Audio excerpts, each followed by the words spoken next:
নমস্কার। 12 পাতার ফর্ম নিয়ে আসলো রাজ্য সরকার অন্নপূর্ণা ভাণ্ডারের জন্য এবং সঙ্গে আনলো এক গুচ্ছ প্রশ্ন। হেড অফ ফ্যামিলি কে হবে? পরিবার বলতেই বা কী বোঝানো হচ্ছে?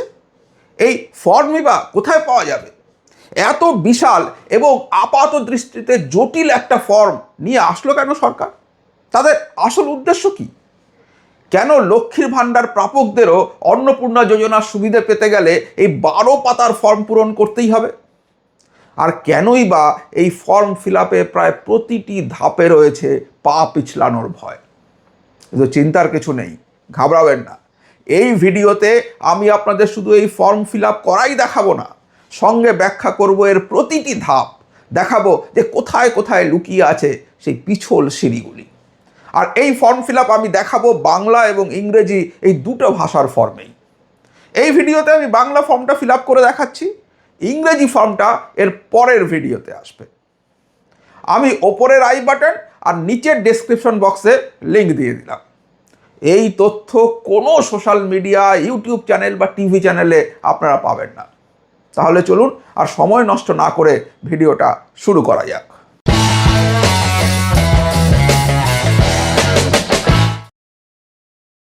প্রথমেই আগে ক্লিয়ার হয়ে নিন যে পরিবার বলতে কি বোঝানো হয়েছে, কারণ সেটা না বুঝলে এটা বুঝতে পারবেন না যে কটা ফর্ম নিতে হবে বা কটা ফর্ম ফিল আপ করতে হবে।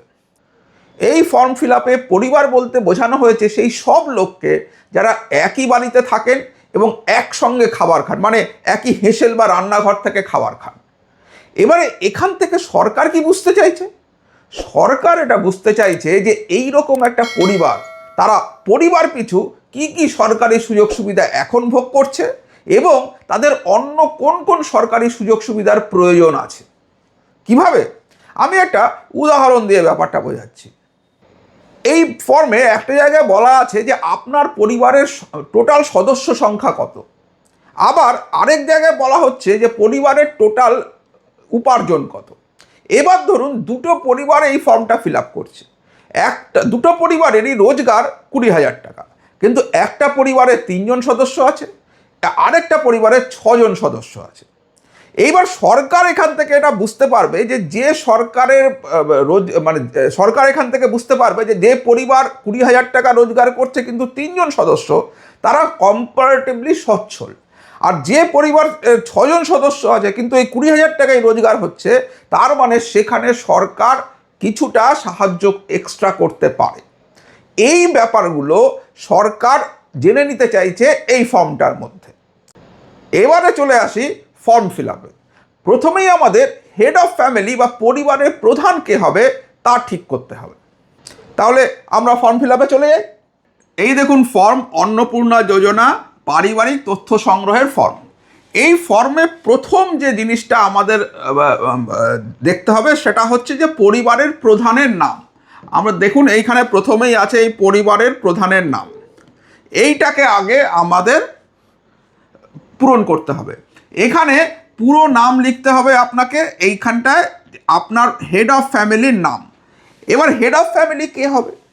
হেড অফ ফ্যামিলি আপনার পরিবারের কিন্তু যে কেউ হতে পারে। এইটা এরকম কোনো ব্যাপার নয় যে কাকে আপনি হেড অফ ফ্যামিলি করবেন যার বয়স সবচেয়ে বড় বেশি আছে তাকেই করতে হবে, এরকম নয়। শুধু একটা জিনিস মাথায় রাখবেন যে হেড অফ ফ্যামিলি যাকে করছেন তার মোবাইল নাম্বার কিন্তু আধার লিঙ্কড হতে হবে, অর্থাৎ আধার লিঙ্কডের মোবাইল নাম্বার আছে এরকম কাউকেই হেড অফ ফ্যামিলি করবেন, কারণ সেটা কিন্তু নিচে লাগবে। আর যে কেউ হতে পারেন, আপনার ধরুন বাড়িতে যে বয়স্ক লোক আছে তাকেও আপনি হেড অফ ফ্যামিলি বলতে পারেন, অন্য কাউকেও বলতে পারেন। মোটামুটিভাবে আমরা সাধারণভাবে একটু বয়স্ক লোকেদেরই হেড অফ ফ্যামিলি করে রাখি, সেটাই শোভন। কিন্তু আপনি যাকে খুশি এখানে করতে পারেন, এখানে কোনো ব্যাপার নেই। শুধু মাথায় রাখবেন যাকে করছেন তার মোবাইল নাম্বারটা যেন আধার লিঙ্কড হয়। তো আর এই যে নামটা যেটা লিখবেন সেই নামটা কিন্তু আধার কার্ডে যে নামটা আছে অর্থাৎ হেড অফ ফ্যামিলির, সেই হেড অফ ফ্যামিলির আধার কার্ডের নামটাই পুরো এখানে লিখে দেবেন। ফর্মটা আপাত দৃষ্টিতে জটিল মনে হলো, ফর্মটা কিন্তু আদৌ জটিল নয়। আমি যখন ফিল আপ করতে করতে এগোবো তখন আপনারা দেখতে পারবেন খুব সাধারণ তথ্যই চাওয়া হয়েছে। পুরো নামটা এখানে দিয়ে দিতে হবে। আচ্ছা, এর পরে যে জিনিসটা লাগবে সেটা হচ্ছে জন্ম তারিখ। এই জন্ম তারিখ কী হবে? দিন, মাস, বছর এইভাবে বলতে হবে। যে ধরা যাক আজকে হচ্ছে মে মাসের 29 তারিখ, তাহলে এই মে মাসের 29 তারিখে ধরুন কারো জন্ম সে 1980 সালে, তাহলে দিন, মাস, বছরের তাহলে এখানে কি হবে? 29 মানে আগে 29, আমি ইংরেজিতে লিখছি, বাংলাতেও আপনারা লিখতে পারবেন। 29/5 এবং 1980 আপনারা বাংলাতেও লিখতে পারবেন, কোনো অসুবিধা নেই। অর্থাৎ দিন, মাস এবং বছর এইভাবে এটা করতে হবে। আচ্ছা, তারপরে কি? তারপরে দেখুন এরপরে বলছে জন্ম তারিখের পরে এরপরে হচ্ছে লিঙ্গ, অর্থাৎ তিনি পুরুষ না মহিলা নাকি সেটা, এই লিঙ্গটা তাহলে বলে দিতে হবে। নর্মালি যদি পুরুষ হয় তাহলে পুরুষের ঘরে আপনারা টিক দেবেন, পুরুষের ঘরে টিক দেবেন, না হলে মহিলাদের ঘরে, যদি মহিলা হন তাহলে মহিলাদের ঘরে টিক দেবেন, অন্যান্য হলে অন্যান্যতে টিক দেবেন। অর্থাৎ পরিবারের প্রধানের, কিন্তু আমরা এখন যে জায়গাটা ফিল আপ করছি সেটা হচ্ছে পরিবারের প্রধানের। পরিবারের প্রধানের নাম, জন্ম তারিখ, পরিবারের প্রধানের লিঙ্গ, পরিবারের প্রধানের আধার নম্বর, এইখানে আধার নাম্বারটা দিয়ে দিতে হবে, এইখানে আধার নাম্বারটা দিয়ে দিতে হবে, এই আধার নাম্বার। আর যদি আপনাদের ডিজিটাল রেশন কার্ড থাকে তাহলে সেই ডিজিটাল রেশন কার্ডের দেখবেন কার্ডের ওপরে একটা পারিবারিক আইডি আছে, সেই পারিবারিক আইডিটা এখানে দিতে হবে। অর্থাৎ ডিজিটাল রেশন কার্ড থাকলে তার পারিবারিক আইডি এখানে দিতে হবে। আর কি? পরিবারের সদস্য সংখ্যা, অর্থাৎ এই যে পরিবারের জন্য আপনি এই ফর্মটা ফিল আপ করছেন, এই পরিবারে কতজন মেম্বার বা কতজন সদস্য আছেন সেটা এখানে নাম্বারটা দিতে হবে, শুধুমাত্র সংখ্যা। এবারে যদি ধরুন 3 জন থাকেন পরিবারে তাহলে 3 লিখবেন, যদি ধরুন 5 জন থাকেন 5 লিখবেন, যদি ধরুন 6 জন থাকেন 6 লিখবেন। অর্থাৎ পরিবারের সদস্য সংখ্যা কত সেটা জানাবেন। আর ঠিকানা, ঠিকানা কি? স্থায়ী ঠিকানা একটু তুলে নিলাম, এইখানে অবধি আমরা করছিলাম। ঠিকানা হচ্ছে এই দেখুন স্থায়ী ঠিকানা, যেটা অর্থাৎ যে ঠিকানাটা আধার কার্ডে বা ভোটার আইডি কার্ডে আছে সেই ঠিকানা, অর্থাৎ যেখানে আপনার পার্মানেন্টলি বা স্থায়ীভাবে বসবাস করেন সেই স্থায়ী ঠিকানাটা এখানে লিখে দিতে হবে। আর কি? যোগাযোগ নম্বর, অর্থাৎ বেসিক্যালি মোবাইল নম্বর, কারণ বলে দেওয়া হয়েছে বিশেষত পরিবারের প্রধানের আধার নম্বর সংযুক্ত মোবাইল নম্বরটা এখানে দেবেন। মোবাইল মোবাইল মোবাইল নাম্বার, এই মোবাইল নাম্বারটা আধার সংযুক্ত হবে। সেই কারণে এই প্রথমেই বলেছিলাম যে পরিবারের প্রধানের নাম সেই নামটাই দেবেন যার আধার লিঙ্কড মোবাইল রয়েছে। সেক্ষেত্রে হয়তো বয়স্কদের হয়তো আধার লিঙ্কড মোবাইল নেই, সেই ক্ষেত্রে একটু কম বয়স্ক লোকেদেরও নাম প্রধান হিসাবে আপনারা দিতে পারেন। এখানে কিন্তু কোনো ধরা বাঁধা রুল নেই যে এরই নাম দিতে হবে, যার খুশি দিতে পারেন। আচ্ছা, এরপরে কি? এরপরে হচ্ছে নাম, জন্ম তারিখ, লিঙ্গ এবং পরিবারের প্রধানের সঙ্গে সম্পর্ক পরিবারের সকল সদস্যের। অর্থাৎ এই অবধি আমরা কিন্তু পরিবার এর প্রধানের ডিটেলটা ভরে দিয়েছি। এবারে আমরা আসব পরিবারের সদস্য সংখ্যা নিয়ে, সদস্যদের নিয়ে। আচ্ছা, প্রথমেই হচ্ছে দেখুন, প্রথমে এইখানে পরিবারের প্রধান অর্থাৎ যে নামটা ওপরে দিয়েছেন সেই নামটা এখানে আরেকবার লিখে দেবেন। আর এই পরিবারের প্রধান যদি অন্নপূর্ণা যোজনার জন্য আবেদন করেন, যদি পরিবারের প্রধান অন্নপূর্ণা যোজনার জন্য আবেদন করেন তাহলে এই হ্যাঁতে টিক করবেন। কি বললাম, বোঝা গেল? পরিবারের প্রধানের নাম, পরিবারের প্রধান অন্নপূর্ণা যোজনার টাকা চাইছেন কিনা সেইটার জন্য হ্যাঁতে টিক করবেন। তাহলে পরিবারের প্রধান হয়ে গেল। এবারে সদস্য, ধরুন আমার পরিবার, তাহলে আমার ডিটেল এখানে। আমি যদি অন্নপূর্ণা যোজনার জন্য আবেদন করি তাহলে হ্যাঁ দেবো, সার্টেনলি আমি করব না, কারণ আমি তো অন্নপূর্ণা যোজনা পাবো না, ওটা শুধুই মেয়েদের জন্য। তাহলে সেই ক্ষেত্রে আমরা এই হ্যাঁ দেব না, তাহলে সেই ক্ষেত্রে আমরা এই হ্যাঁ দেব না, এখানে হ্যাঁ বলবো না, শুধু নামটা দিয়ে দেবো। আর যদি আমরা আমি যদি ধরুন আমার স্ত্রী যদি এই অ্যাপ্লাইটা করতেন এবং তিনি হেড অফ ফ্যামিলি হিসেবে যদি আমি তার নামটা দিই, তাহলে পরে সেখানে আমি এখানে হ্যাঁ দেব। অর্থাৎ যিনি পরিবারের প্রধান তিনি অন্নপূর্ণা যোজনার জন্য আবেদন করছেন কি না সেইটা এই হ্যাঁ বা না এর এখানে টিক করে আপনাদের বলতে হবে। না হলে কিছু করতে হবে না, হ্যাঁ হলে টিক করবেন। এইবার হচ্ছে সদস্য। ধরুন ফর অ্যান এক্সাম্পল আমি ফিল আপ করছি, তাহলে আমি তো এই পরিবারের প্রধান হিসেবে আমি অন্নপূর্ণা যোজনায় আবেদন করছি না, তাহলে আমার স্ত্রী হচ্ছেন সদস্য নাম্বার 1-এ। আমি আমার স্ত্রীর নাম লিখব এখানে, এখানে আমি আমার স্ত্রী বা ওয়াইফের নাম লিখব, তার জন্ম তারিখ দেব এখানে, যেরকমভাবে ওখানে দিন মাস বছর ছিল ঠিক সেইভাবে জন্ম তারিখ এখানে দেবেন। লিঙ্গ অর্থাৎ সেক্স এখানে মেনশন করবেন, মেল না ফিমেল নাকি সেটা এখানে মেনশন করবেন। আর পরিবারের প্রধানের সঙ্গে সম্পর্ক কি, অর্থাৎ আমি যদি এখানে আমার ওয়াইফের নাম দিই তাহলে পরিবারের প্রধানের সঙ্গে কি সম্পর্ক, আর সম্পর্কতে কি লিখবো, তখন সম্পর্কতে লিখবো ওয়াইফ বা স্ত্রী। আর এই যার সদস্য নাম মানে 1 নম্বর সদস্য তার আধার নাম্বারটা এখানে আমরা দেব। আমি একটা দেখিয়ে দিলাম, এটা পরিবারের সব সদস্যের জন্যই আপনাকে পূরণ করতে হবে।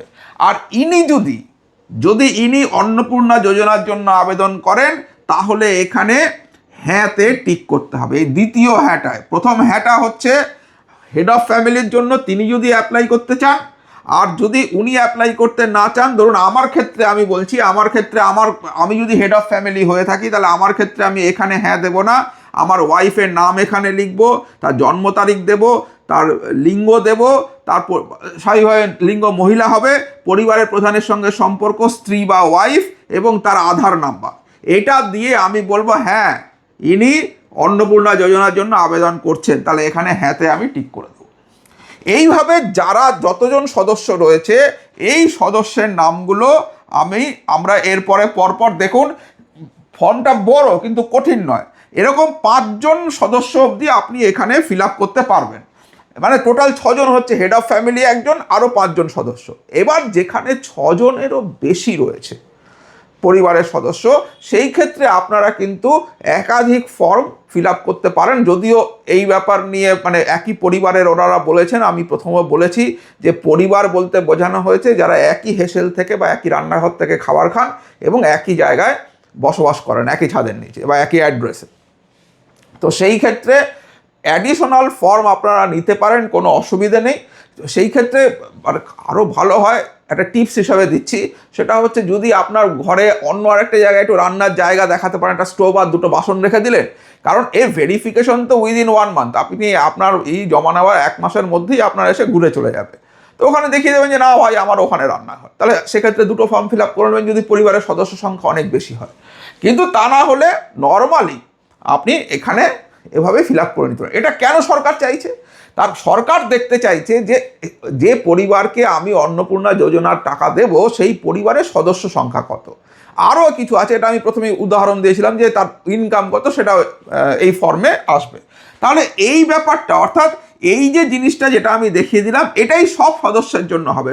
ধরুন ফর অ্যান এক্সাম্পল সদস্য 2-এ ধরুন আমি সদস্য 2-এ ধরুন আমার ছেলের নাম আমি এখানে দিলাম নাম, সেখানে তার জন্ম তারিখ, তার লিঙ্গ এবং তার পরিবারের প্রধানের সঙ্গে সম্পর্ক, তাহলে আমি লিখলাম ছেলে,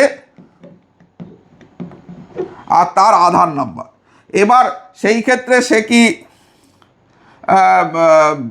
হবে বা অন্নপূর্ণা যোজনার জন্য অ্যাপ্লাই করছে না, অ্যাপ্লাই করছে না, তাহলে এইখানে আমি হ্যাঁতে টিক করব না, কারণ তাকে অন্নপূর্ণা যোজনার জন্য সে এলিজিবল নয় বা সে চাইছে না।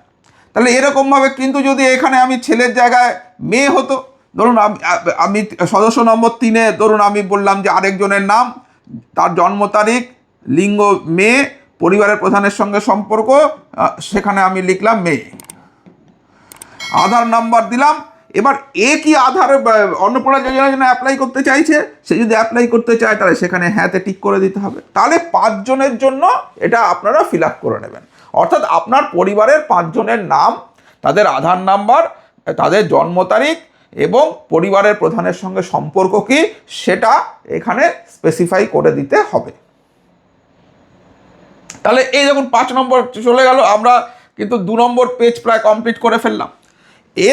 এরপরে হচ্ছে পরিবারের প্রধান এবং পরিবারের সকল প্রাপ্তবয়স্ক সদস্যের ব্যাংক অ্যাকাউন্ট এর ডিটেলস এখানে দিতে হবে নগদ অর্থ স্থানান্তরের জন্য। এই ব্যাপারটা ভালো করে বুঝে নিন।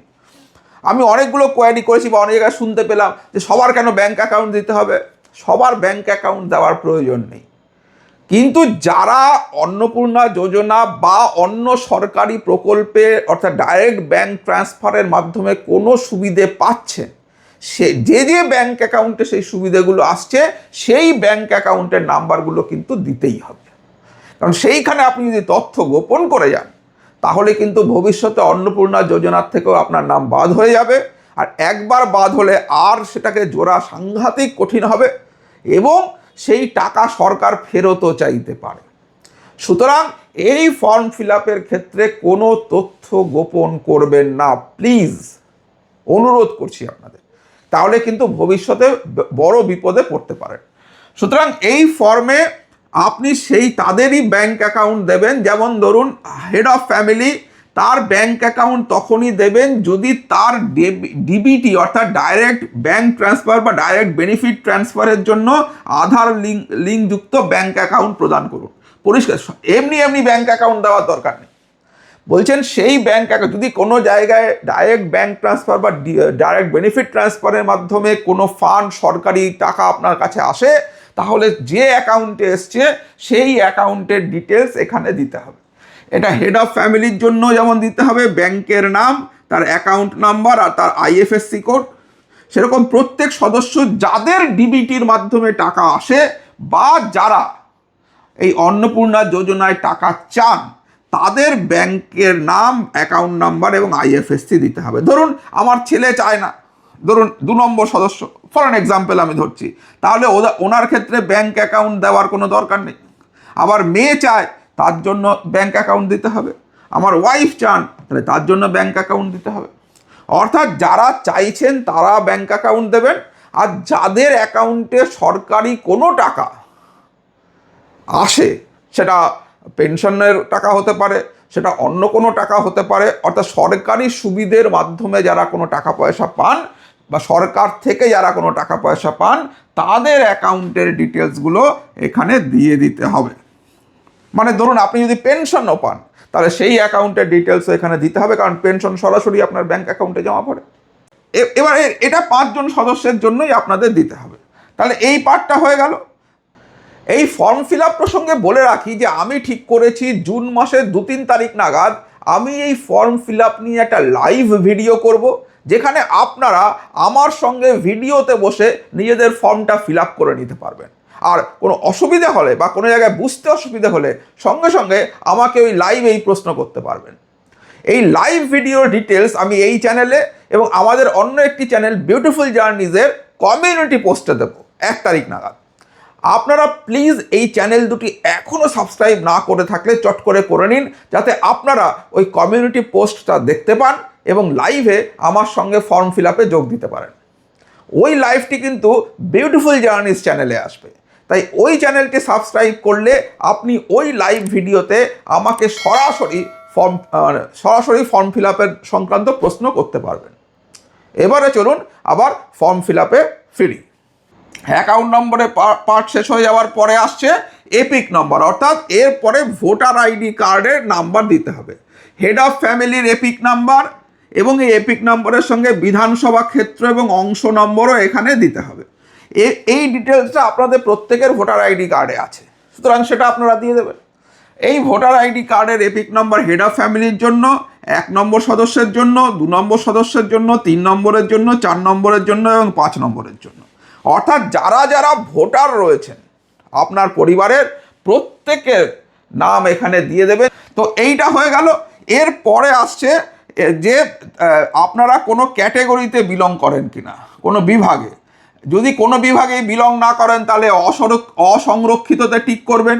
যদি আর্থিকভাবে দুর্বল শ্রেণী যেমন ইউআর/ইডব্লিউএস হন তাহলে সেখানে টিক করবেন। যদি তফসিলি জাতি বা শিডিউল কাস্ট হন তাহলে এখানে টিক করবেন। অর্থাৎ এইখানে আপনাকে টিক করে এই জায়গাটাকে ফিল আপ করে দিতে হবে যে আপনারা এর মধ্যে কোনো ধরনের শংসাপত্র আপনাদের আছে কিনা। যদি থাকে তাহলে টিক তো করবেন, এবং সেই সঙ্গে সঙ্গে এই শংসাপত্রগুলো আপনাদের কিন্তু জেরক্স করে ওই ফর্মের সঙ্গে লাগিয়ে দিতে হবে। আর হ্যাঁ, আগে যেমন আধার এবং ভোটার কার্ডেরও আপনারা ডিটেল দিয়েছেন, সেই আধার এবং ভোটার কার্ডেরও কিন্তু ডিটেলটা আপনাকে এই ফর্মের সঙ্গে বা জেরক্স কপি আপনাকে এই ফর্মের সঙ্গে লাগিয়ে দিতে হবে। এইটা হচ্ছে আপনার হয়ে গেল শংসাপত্র এবং জাতিগত শংসাপত্র ইত্যাদি। অর্থাৎ এইখানের যে ক্যাটেগরিটার প্রয়োজনীয় শংসাপত্র, অর্থাৎ ক্যাটেগরি চিহ্নিত করলে তার প্রয়োজনীয় শংসাপত্র এখানে দিয়ে দিতে হবে। আচ্ছা, এবার হচ্ছে রেশন কার্ড বা খাদ্য ভর্তুকি সংক্রান্ত ব্যাপার। আপনার ডিজিটাল রেশন কার্ড আছে কিনা, যদি থাকে তাহলে হ্যাঁতে টিক করবেন, আর যদি না থাকে তাহলে নাতে টিক করবেন। যদি হ্যাঁতে টিক করেন, যদি হ্যাঁ হয়, তবে কার্ডের ধরন, কি ধরনের কার্ড আপনার আছে, AY না PHH না SPHH না RSKY RKSY 1 না 2 না ভর্তুকিবিহীন, এইটার মধ্যে যে কোনো একটায় আপনাদের টিক করতে হবে। অর্থাৎ আপনাদের যে রেশন কার্ড আছে বা ডিজিটাল রেশন কার্ড আছে সেটা কি ধরনের সেটা এখানে আপনাকে বলে দিতে হবে। আর পরিবারটি রেশন দোকান থেকে মাসিক রেশন তুলছে কিনা, যদি হ্যাঁ আপনারা প্রতি মাসে রেশন তোলেন বা হয়তো বেশিরভাগ মাসেই তোলেন তাহলে হ্যাঁতে টিক করবেন, যদি রেশন বেশিরভাগ ক্ষেত্রে না তোলা হয় তাহলে নাতে টিক করবেন। এই জায়গাগুলো থেকে সরকার আসলে বুঝতে চাইছেন যে আমাদের যে সোশ্যাল সিস্টেমটা বা আমাদের যে সমাজ, সেই সমাজের কারা কোন জায়গায় রয়েছে, যাতে সেইভাবে তাদের কাছে সরকারি সুযোগ সুবিধা পৌঁছে দেওয়া যায়। আবার যারা আর্থিকভাবে, আমি এরকম জানি, যখন সরকারি পেনশন পাচ্ছেন তার সঙ্গে আবার লক্ষ্মীর ভাণ্ডারও পাচ্ছেন। আবার ধরুন কোটিপতি, প্রচুর পয়সা, ইনকাম ট্যাক্সও দেন, তার সঙ্গে লক্ষ্মীর ভাণ্ডারও নিচ্ছেন। তো এই যে ব্যাপারগুলো, এইগুলোকে সরকার বুঝে নিতে চাইছে যে কাদের আমরা কোনটা দেব, যারা আর্থিকভাবে দুর্বল, গরিব, নিম্ন মধ্যবিত্ত, মধ্যবিত্ত, তাদেরকে আমরা কি দেব, আর যারা উচ্চ মধ্যবিত্ত বা উচ্চবিত্ত তারা সরকারি কী কী সুযোগ সুবিধা পাচ্ছেন বা পাচ্ছেন না, সেটাও কিন্তু এই ফর্মে ক্লিয়ার হয়ে যাবে। কারণ এই ফর্মের ডেটা ভুল দিলে পরে ভবিষ্যতে ধরা পড়লে কিন্তু তখন সরকার আর কোনো রেয়াত করবে না। সুতরাং সেই ব্যাপারগুলো মাথায় রাখতে হবে। এবং দেখুন, এইবারে এসে আসছে যে সম্পদ, অর্থাৎ দেখুন আমরা দেখেছি এই আবাসের বাড়ি নিয়ে প্রচুর, আমরা এখন টিভিতেও দেখতে পাচ্ছি যে সবসময় বিরাট ঝামেলা চলছে, নানা রকম টাকার বিনিময়ে সেগুলো পাইয়ে দেওয়া হয়েছে বা টাকা ঘুষ নেওয়া হয়েছে। এবার এইটা যাতে না হয় তার জন্য ডেটা বলছে বাড়ির ধরন, আপনার বাড়িতে কি 3 বা তার বেশি পাকা ঘর রয়েছে বাড়িতে। এবার এটা সম্পদটা এবার দেখানো হচ্ছে। এবার সেখানে যদি হ্যাঁ হয়, তার মানে সরকার বুঝলো যে না, এর পাকা বাড়ি আছে এবং যাতে 3টেরও বেশি ঘর রয়েছে, তাহলে একে আমি আর আবাস যোজনাতে অন্তর্ভুক্ত করব না। আবার এর উত্তর যদি না হয়, তার মানে কি তার বাড়িতে 3টে পাকা ঘরও নেই, তাহলে সে যদি আবাসের জন্য টাকা চায় বা অন্যান্য সুযোগ সুবিধা আমরা যদি ভবিষ্যতে নিয়ে আসি, সেগুলোর জন্য তাকে আমরা বিবেচনা করতে পারি। সুতরাং এই ডেটাগুলো কিন্তু সরকারের কাছে থাকা খুব দরকার। আচ্ছা, আর কি পারিবারিক জমির মালিকানা, যদি আপনার যে জমি রয়েছে সেই জমি যদি পারিবারিক জমি হয়ে থাকে বা তাহলে তার মালিকানা আছে কিনা, যদি হ্যাঁ হয় তাহলে রেজিস্ট্রেশনের নথি, মিউটেশনের কপি এবং ROR এবং তার সঙ্গে সঙ্গে জমির রেকর্ডের কপি, এগুলো আপনাকে এর সঙ্গে অ্যাটাচ করে দিতে হবে। অর্থাৎ আপনার জমি, পারিবারিক জমির মালিকানা থাকলে বা আপনার নিজস্ব জমি থাকলে আপনি সেটা এখানে দিয়ে দেবেন। আচ্ছা, আর কি,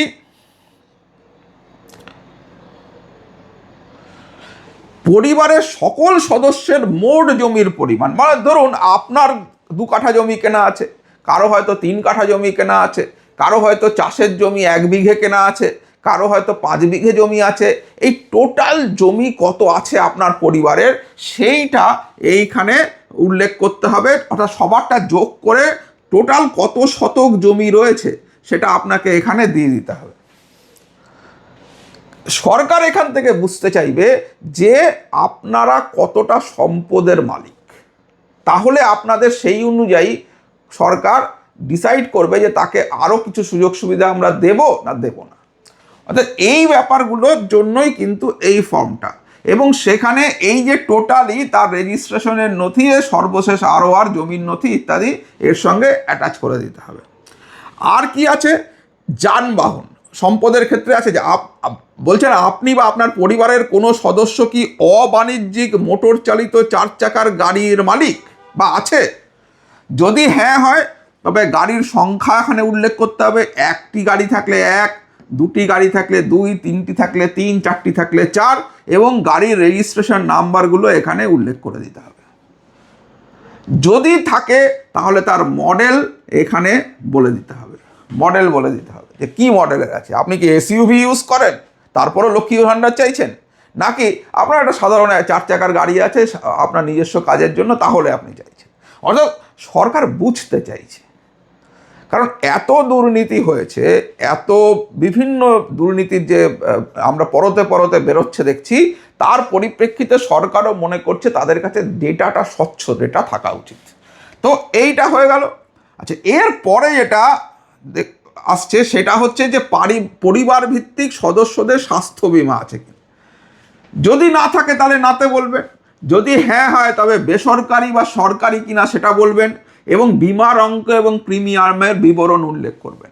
এবার যাদের কাছে স্বাস্থ্যসাথী কার্ড রয়েছে, আলাদা করে স্বাস্থ্য বীমা নেই, তারা কি করবেন, তারা হ্যাঁ বলবেন এবং সেখানে বলবেন সরকারি, বিমার অঙ্কতে লিখবেন 0 আর প্রিমিয়ামের বিবরণে লিখবেন স্বাস্থ্যসাথী।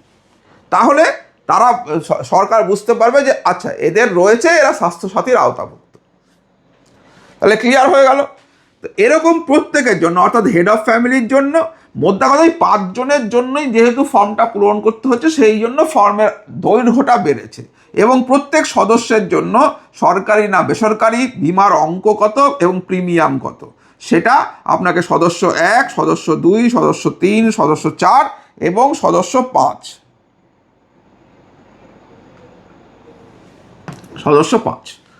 এরপরে হচ্ছে আয় বা পেশা সংক্রান্ত তথ্য। বলছে কোনো সদস্য, অর্থাৎ পরিবারের কোনো সদস্য কি আয়কর বা পেশাগত কর প্রদান করেন? যদি হ্যাঁ হয় তাহলে হ্যাঁ দিতে হবে, আয়কর প্রদান করলে হ্যাঁ যদি প্রদান করেন তাহলে হ্যাঁ বলতে হবে, যদি না করেন তাহলে না বলতে হবে। অর্থাৎ আয়কর প্রদান করেন কিনা সেইটা হচ্ছে এইখানে হ্যাঁ বা না। আর প্যান কার্ড আছে কিনা যদি থাকে তাহলে প্যান নম্বরগুলো উল্লেখ করতে হবে 5 জন সদস্যেরই। যাদের যাদের প্যান কার্ড আছে তাদেরটা উল্লেখ করবেন। এবারে হচ্ছে কর্মসংস্থানের ধরন, কি ধরনের কাজ আপনি করেন। আপনি কি সরকারি ক্ষেত্রে কাজ করেন, না বেসরকারি ক্ষেত্রে বেতনভুক কর্মচারী, বা সংগঠিত ক্ষেত্রে স্বনিযুক্ত যেমন উদ্যোক্তা, ব্যবসায়ী, মালিক ইত্যাদি, নাকি আংশিক সময় বা পার্ট টাইমে কাজ করেন, নাকি অসংগঠিত ক্ষেত্রে স্বনিযুক্ত, পরিযায়ী শ্রমিক বা বেকার বা অন্যান্য। অর্থাৎ এইটার মাধ্যম দিয়ে আপনি কি ধরনের কাজ করেন সেটা সরকার বুঝতে চাইছে। যেমন ধরুন একটা সরকার একটা পেনশন যোজনা আছে, যারা মানে অসুরক্ষিত বা অসংরক্ষিত ক্ষেত্রে কাজ করেন তাদের ক্ষেত্রে সরকারের একটা পেনশন যোজনা আছে, যেটা সুবিধা তারা নিতে পারেন। তাহলে যারা এইখানে লিখবেন যে আমরা অসংগঠিত ক্ষেত্র বা পরিযায়ী শ্রমিক, তাদের ক্ষেত্রে সরকার ওইটা সেই সুবিধাটা তাদের দিতে পারবেন। সুতরাং এই ডেটাগুলোর মাধ্যম দিয়ে সরকার সেই ডিসিশনটা নিতে পারবে। এবার এটা হেড অফ ফ্যামিলির জন্য এবং প্রত্যেক সদস্যের জন্য এইটা আপনাকে দেখতে হবে যে প্রত্যেক সদস্যের ক্ষেত্রে তারা কি করেন, তারা কি বেকার, নাকি তারা পরিযায়ী শ্রমিক, নাকি সরকারি ক্ষেত্রে কাজ করেন, নাকি বেসরকারি ক্ষেত্রে কাজ করেন, নাকি অসংগঠিত ক্ষেত্রে কাজ করেন। তো সেটা প্রত্যেক সদস্যের জন্য, অর্থাৎ 1, 2, 3, 4 এবং 5 জন সদস্যের জন্যই আপনাকে এই ডেটাটা এখানে দিতে হবে। এরপরে আসছে কি, এরপরে হচ্ছে শিক্ষা হারটা কত, সেটা সরকার কি করে বুঝবে। সরকার বুঝবে এই ডেটা থেকে, তার জন্য শিক্ষিত প্রাপ্তবয়স্কদের সংখ্যা এবং পরিবারের অশিক্ষিত প্রাপ্তবয়স্কদের সংখ্যা এখানে দেওয়া হয়েছে। ধরুন আপনার পরিবারে 5 জন আছে, তার মধ্যে 3 জন শিক্ষিত, তাহলে 3 জন দেবেন এখানে, 2 জন অশিক্ষিত, তাহলে 2 জন দেবেন এখানে। এবারে পরিবারের যিনি প্রধান তিনি কি শিক্ষিত না অশিক্ষিত। যদি শিক্ষিত হয় তাহলে শিক্ষিততে টিক দিতে হবে, অশিক্ষিত হলে অশিক্ষিততে। যদি শিক্ষিত হন তাহলে সর্বোচ্চ শিক্ষাগত যোগ্যতা কি, 8 পাস করেছেন, না 10 পাস করেছেন, মাধ্যমিক দিয়েছেন, নাকি গ্র্যাজুয়েট হয়েছেন, সেইটা এইখানে লিখে দিতে হবে। এরকম প্রত্যেক সদস্যে এইটা কেন চাওয়া হচ্ছে? ধরুন সদস্য নম্বর, ধরা যাক সদস্য নম্বর 2, সদস্য নম্বর 2 দেখা যাচ্ছে যে তিনি বেকার, আবার শিক্ষাগত যোগ্যতা দেখা যাচ্ছে তিনি গ্র্যাজুয়েট। তাহলে যখন শিল্প এখানে আসবে তখন তো সেই শিল্পগুলো এখানে কর্মসংস্থানের জন্য লোক চাইবে।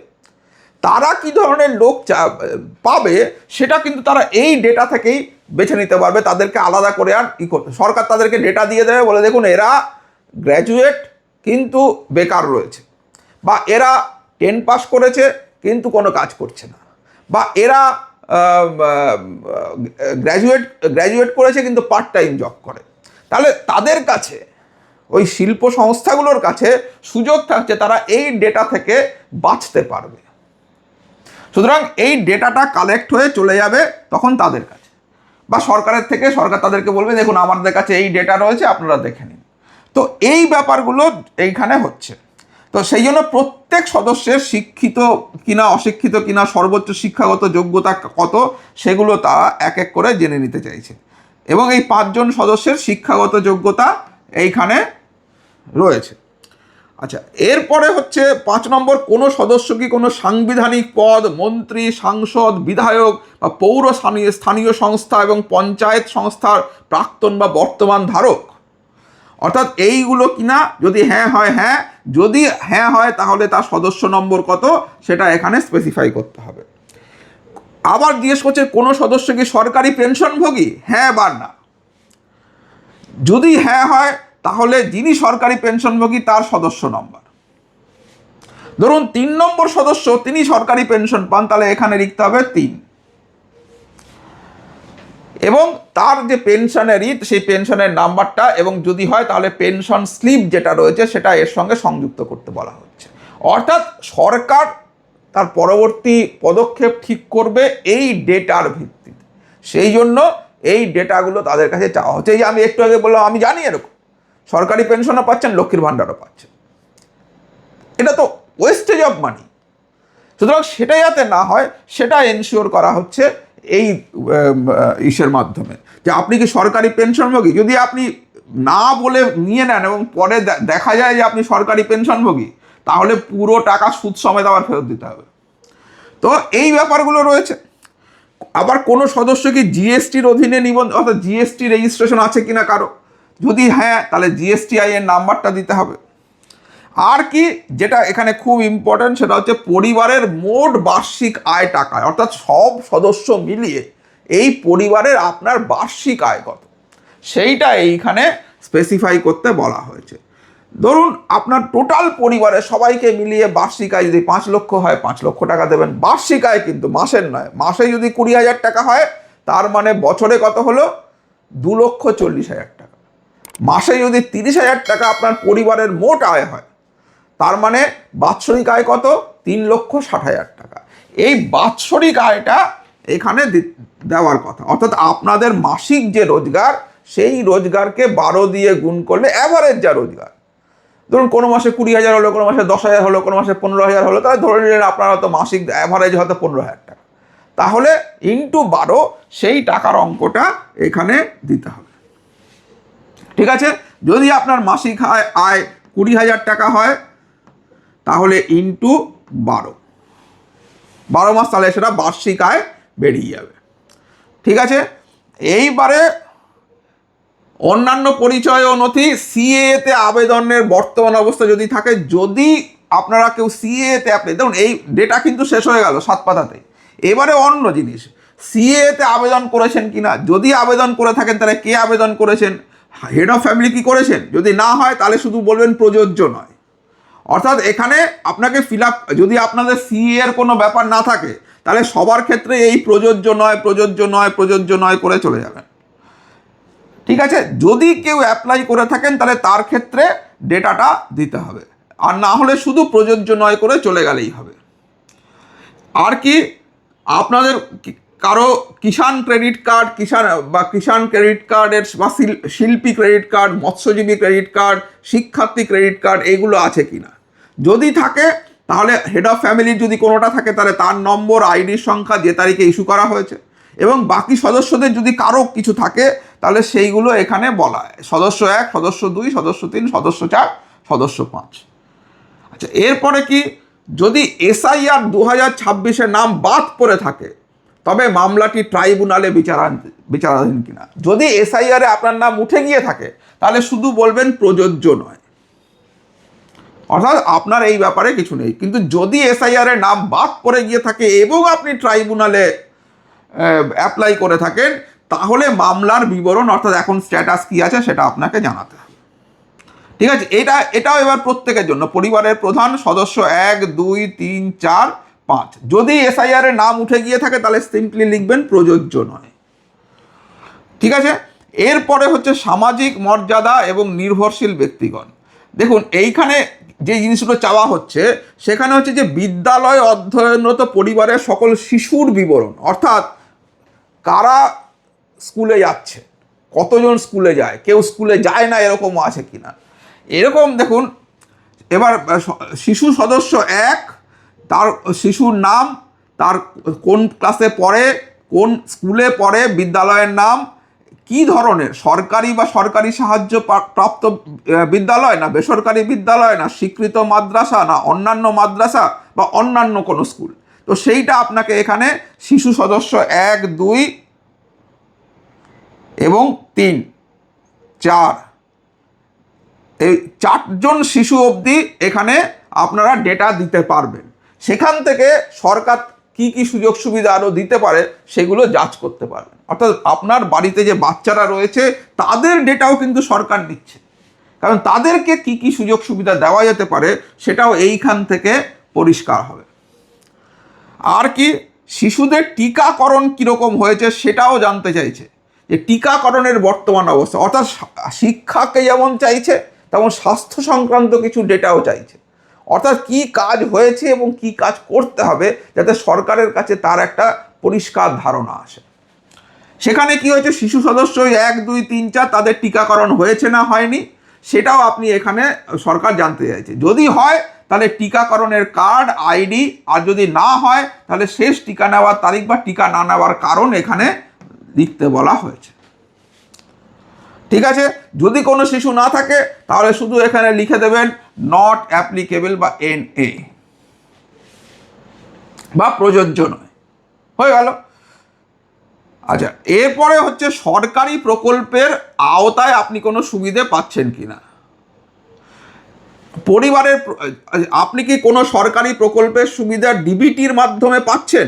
পরিবারের প্রধান যদি পান তাহলে হ্যাঁ বলবেন হ্যাঁ, যদি না পান তাহলে বলবেন না।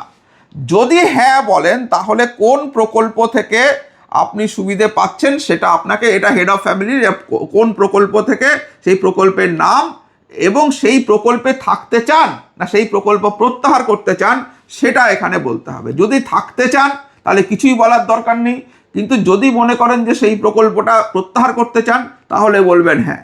আমি একটা এক্সাম্পল দিচ্ছি, যেমন ধরুন গ্যাসের সাবসিডি বলে দেওয়া আছে যে 10 লক্ষ টাকার ওপরে যাদের বার্ষিক আয় তারা গ্যাসের সাবসিডি পাবেন না।